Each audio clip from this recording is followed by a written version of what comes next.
శాసనసభ డిప్యూటీ స్పీకర్గా ఎన్నికైన మీకు వ్యక్తిగతంగా తెలుగుదేశం పార్టీ తరఫున కూడా మనస్ఫూర్తిగా అభినందనలు తెలియజేస్తున్నా. శుభాకాంక్షలు అధ్యక్ష. సినిమా రంగంలో ఇక్కడే మా మిత్రుడు పవన్ కళ్యాణ్ గారు ఉన్నారు. త్రిపుల్ ఎంత సంచలనం సృష్టించిందో నేటి రాజకీయాల్లో మీ చరిత్ర కూడా అంత సంచలనాన్ని సృష్టించిన దిశ. త్రిపుల్ సినిమాలో నాటు నాటు పాట ఎంత పాపులర్ అయిందో ఈ త్రిపుల్ రచ్చబండ కూడా అదే మరి పాపులర్ అయింది. దానికి ఒక చరిత్ర ఉంది. అలాంటి ఒక్కొక్కసారి జీవితంలో కొన్ని సమస్యలు వస్తాయి. ఆ సమస్యల్ని ధైర్యంగా ఎదుర్కోవడం చాలా ముఖ్యం. తిరిగి ఆ కుర్చీలో కూర్చుంటే నిండుగా కనపడుస్తున్నారు. అందరూ కూడా ఆఫ్గా కొత్త కనపడుస్తారు, కానీ మీరైతే ఆ కుర్చీకి ఒక నిండుత్వాన్ని ఇచ్చారు.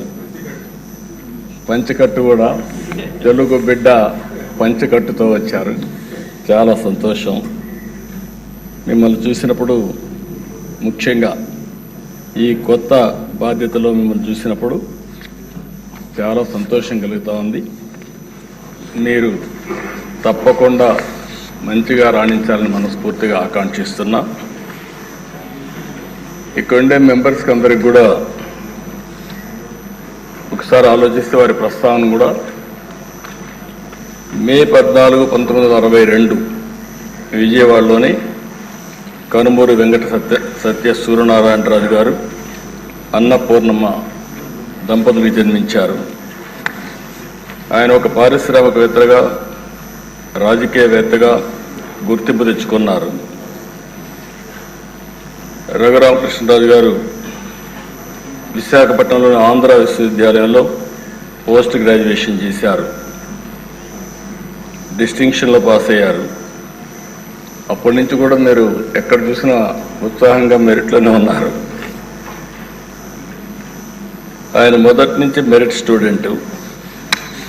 ఇండస్ట్రీ కూడా విద్యుత్ రంగంలో, ఎడిబుల్ ఆయిల్స్లో ఇలాంటి వ్యాపారాలు కూడా చేసి గుర్తింపు తెచ్చుకున్నారు. వాళ్ళ కుటుంబానికి కూడా రాజకీయ నేపథ్యం ఉంది. శిరీష్ రాజు గారు, వీళ్ళ తాతగారు, ఆయన జిఎస్ రాజు గారు 1958 నుంచి 64 వరకు ఏపీ లెజిస్లేటివ్ కౌన్సిల్ పదవికి మొట్టమొదటిసారిగా డిప్యూటీ చైర్మన్గా పనిచేశారు. ఇంకో పక్క సిరీస్ ఫార్మా ఎస్టాబ్లిష్ చేశారు అప్పట్లోనే, కానీ కొన్ని కారణాల వల్ల దాన్ని ముందుకు తీసుకుపోలేకపోయారు. కానీ లేకపోయింటే ఈరోజు రిచెస్ట్ మ్యాన్ ఆంధ్రప్రదేశ్లో ఆయనే ఉండేవాడు. అప్పట్లో ఫార్మా అనేది చాలా ముఖ్యం. మన డిప్యూటీ స్పీకర్ గారు 19లో నర్సాపూర్ ఎంపీగా పోటీ చేసి గెలిచారు. అయితే వీరి ఆలోచన, వీరి వ్యక్తిత్వం మామూలుగా ఉండేవాళ్ళకి అడ్జస్ట్ కాలేరు. ఏదున్నా సరే ఫ్రాంక్గా మాట్లాడతాడు. మనసులో కల్మషం ఉండదు. ముందు వెనుక చూడకుండా మాట్లాడుతూ ఉంటారు. ఎందుకంటే ఓసారి ఫ్రాంక్గా ఉండేటప్పుడు కొన్ని సమస్యలు కూడా వస్తాయి. అయితే నేను చాలా రోజుల నుంచి వాటిని దగ్గరగా చూస్తున్నా.